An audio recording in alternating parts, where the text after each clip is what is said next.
Hello दोस्तों, मैं हूं आपकी दोस्त, आपकी टैरो कार्ड रीडर शुभांगी। दोस्तों, आज हम देखेंगे आपका नवंबर 2020 कैसा रहने वाला है इन टर्म्स ऑफ आपके रिलेशनशिप, आपका करियर, आपका फिनेंस, आपके health and overall tarot guidance. इससे पहले दोस्तों मैं आपको थैंक यू कहना चाहूँगी। आप में से कई लोगों ने मुझे फ़ोन करके, मैसेज करके ये बताया कि जो रीडिंग्स मैं कर रही हूँ, ये रीडिंग्स आपके साथ काफ़ी हद तक रेजोनेट कर रही है। बहुत आपको इससे फ़ायदा भी मिल रहा है, गाइडेंस मिल रही है, लाइफ में क्या करना चाहिए, क्या नहीं करना चाहिए, काफ़ी चीज़ों के ऊपर सॉल्यूशन आपको मिल रही है। आप ऐसे ही मेरे वीडियोस को लाइक कीजिएगा। मुझे अच्छा लगेगा कि अगर मेरे वीडियोस से आपको हेल्प मिल रही है, आप अपने लाइफ में जो भी आपके कुछ प्रॉब्लम्स अगर है तो उसके ऊपर आपको सॉल्यूशन मिल रहा है, तो काफ़ी अच्छा लगता है आपके जब रिव्यूज़ आते हैं। तो इसी तरह से मैं अलग अलग टॉपिक पे वीडियो बनाया करूँगी। आपको भी अगर लगता है कि कुछ टॉपिक के ऊपर वीडियो बनाना चाहिए तो आप मुझे ज़रूर बताइएगा, मैं उस टॉपिक को भी कंसिडर करूँगी। इसी तरह से मेरे चैनल को ऑकल्ट रीडिंग्स को लाइक, शेयर एंड सब्सक्राइब करते रहिएगा। सो दोस्तों, बढ़ते हैं आज के प्रेडिक्शन पे। नवंबर 2020 आपके लिए कैसा रहेगा, ये आज हम देखने वाले हैं। ये जो प्रेडिक्शन होगी ये मूलांक पे बेस्ड होगी। इट मीन्स आपका जो भी मूलांक होगा 1, 2, 3, 4 ऐसे पूरे 9 तक आपके मूलांक के ऊपर हमारा प्रेडिक्शन बेस्ड होगा। दोस्तों, ये जनरल रीडिंग होने वाली है, तो ये रीडिंग आपके साथ पूरी तरह से रिजोनेट कर भी सकती है, नहीं भी कर सकती। अगर ये रीडिंग आपके साथ पूरी तरह से रिजोनेट कर रही है या थोड़ी बहुत रिजोनेट कर रही है, इसका मतलब ये रीडिंग आपके लिए है। तो चलिए आइए स्टार्ट करते हैं आज का वीडियो। आइए देखते हैं मूलांक 7 वालों के लिए नवंबर 2020 कैसा रहेगा। जिनकी भी बर्थ डेट किसी भी मंथ के 7th को, 16th को या 25th को आती है, उनका मूलांक 7 होता है। आइए देखते हैं कार्ड्स किस तरह से रखे हैं। ये आपके रिलेशनशिप के लिए, ये आपके करियर के लिए, ये आपके फिनेंस के लिए, ये आपके हेल्थ के लिए और ये ओवरऑल टैरो गाइडेंस।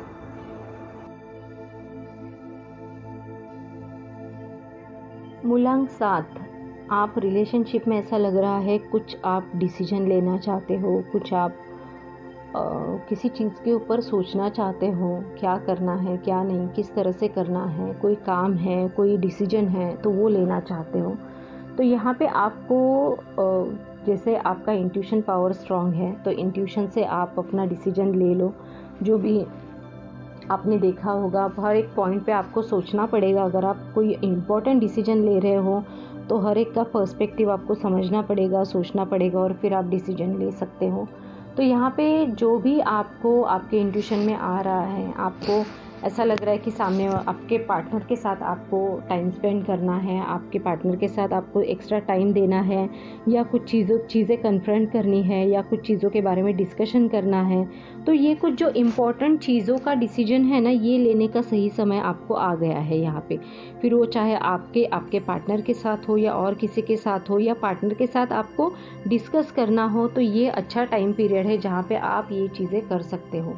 तो पार्टनर के साथ आप जितना टाइम स्पेंड करोगे, बातें करोगे और उसके ऊपर सोल्यूशन निकालोगे, तो वो आपका सोल्यूशन आपको मिल जाएगा। तो यहाँ पे आप ऐसा दिख रहा है कि आने वाले टाइम पीरियड में आप एक दूसरे के साथ शायद इतने टाइम से आप बस सोच रहे थे कि मैं बात करूँगी या बात करूँगा, या इस चीज़ के ऊपर मुझे बात करनी चाहिए या नहीं करनी चाहिए। तो ये आने वाले मंथ में, मतलब नवंबर में, आप ये चीज़ों के ऊपर डिस्कशन करोगे, बात करोगे और इस चीज़ का सोल्यूशन आपको मिल जाएगा। क्योंकि जब बात करेंगे तभी तो चीज़ें क्लियर हो जाती है और हम उसके बारे में सोचते हैं या बात करते हैं या डिसीजन लेते हैं। तो ये जो रिलेशनशिप में है तो उनके लिए ये डिसीजन आपका एक दूसरे के साथ लेने की ज़रूरत है। एक दूसरे को, ये नहीं कि आपने खुद ने ही पर्टिकुलर डिसीजन ले लिया या उन्होंने खुद ने ले लिया, नहीं। तो ये एक दूसरे को मिला के डिसीजन लेने की ज़रूरत है यहाँ पे, और एक दूसरे के साथ बात करके सॉल्यूशन निकालने की यहाँ पे ज़रूरत है। जो भी आपके मन में आएगा ये मतलब ये डिसीजन लेने के टाइम पे, या कोई भी चीज़ के ऊपर डिसीजन, मतलब ये नहीं कि लाइफ में कुछ इंपॉर्टेंट ही डिसीजन है, छोटे मोटे डिसीजन भी हो सकते हैं। लाइक कितना खर्चा करना है, कहाँ जाना है, क्या करना है। तो यहाँ पे एक चीज़ मैं बोलूँगी कि दोनों को कंसिडर करो, आप एक दूसरे को कंसिडर करो। ये नहीं कि मेरा इतना बजट है, मैं यहीं पे जा सकता हूँ या यहीं पे जा सकती हूँ, मैं यही करूँ। नहीं, आप अपने पार्टनर को भी पूछो उनका क्या क्राइटेरिया है, क्या नहीं क्राइटेरिया है। अगर बच्चे हैं तो बच्चों को इन्वॉल्व इन्वॉल्व करो, मम्मी डैडी है, मम्मी डैडी को इन्वॉल्व करो। तो इन सबको डिसीजन लेके एक पॉइंट पे पहुँचो और फिर डिसीजन ले लो, ये आपके लिए सही रहेगा। अगर मैं जो सिंगल है उनकी बात करूँ तो कुछ मेरे को लगता है कि ऐसे ब्लाइंड डेट वगैरह हो सकती है उनकी, या आपको अचानक से कहीं से कुछ रिश्ता आना और कुछ कहीं से किसी के साथ कुछ बात चलना, या कोई अगर आपके साथ फ्रेंडशिप में है तो अचानक उसके बारे में आपको फील होना, या उनके बारे में कुछ ऐसा इमोशंस चेंज होना, कुछ लव वाली फीलिंग आना, ऐसे भी होने के चांसेस यहाँ पे दिख रहे हैं। तो इसको आप समझो, ये शायद आपके लॉन्ग टर्म के लिए ज़्यादा बेटर रहेगा आपके लिए। अगर मैं करियर की बात करूँ तो करियर में सबसे पहले बड़ों का सपोर्ट, बॉस का सपोर्ट, आपके सुपीरियर जो है उनका सपोर्ट आपको बहुत अच्छे से रहने वाला है। अगर आप कुछ डिसीजन लेना चाहते हो काम को लेके, किस पैटर्न में काम करना है, कैसे करना है, क्या करना है, तो आपको अगर कुछ उनसे काम करवाना है, जैसे बोलते हैं ना प्रमोशन करना है, प्रमोशन हमें चाहिए, तो हम बॉस को डिनर पे या लंच पे इनवाइट कर दे, ये कर दे, वो कर दे, तो ये बहुत अच्छा टाइम है आपके बॉस को मस्का लगाने के लिए। तो वो चीज़ आप कर सकते हो।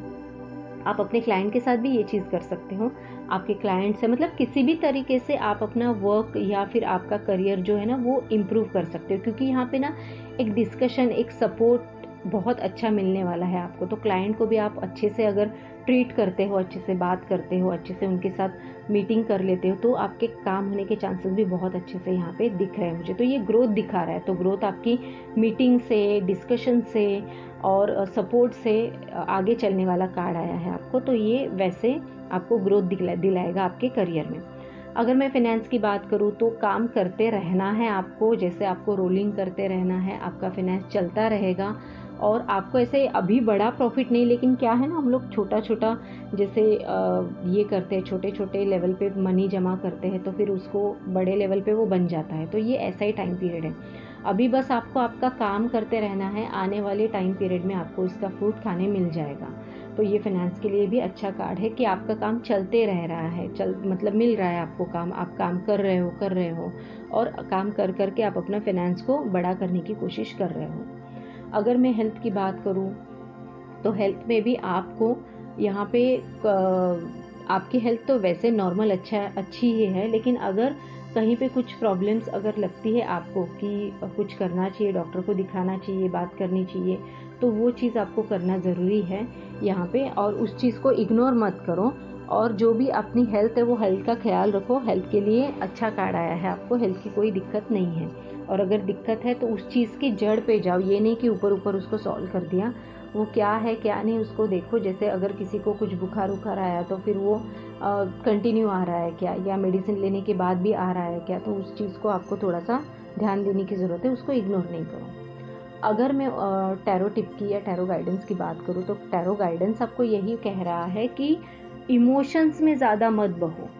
इमोशंस लाइक कभी कभी क्या होता है ना, अपनी ग्रोथ के लिए एक पर्टिकुलर आपका कंफर्ट जोन छोड़ने की भी ज़रूरी होती है, आपको छोड़ने की ज़रूरत होती है। तो यहाँ पे यही दिखाया है, यही बताया है कि टैरो गाइडेंस आपको ये बोल रहा है कि ज़्यादा इमोशंस में नहीं जाना, प्रैक्टिकल डिसीजन लेना।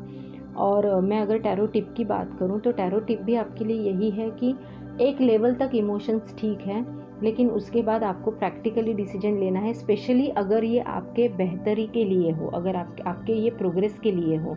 अगर कहीं पे घर छोड़ के आपको बाहर जॉब करना है या बाहर ड्यूटी करनी है, फॉरेन में आपको जाके काम करना है, तो भी आप वो करना चाहते हो, आपको वो करना चाहिए क्योंकि आपके करियर ग्रोथ के लिए अच्छा है। अगर आपको इमोशनल वे में भी कि किसी चीज़ को छोड़ना पड़े तो भी वो करना ज़रूरी है, क्योंकि तभी आपकी ग्रोथ हो सकती है।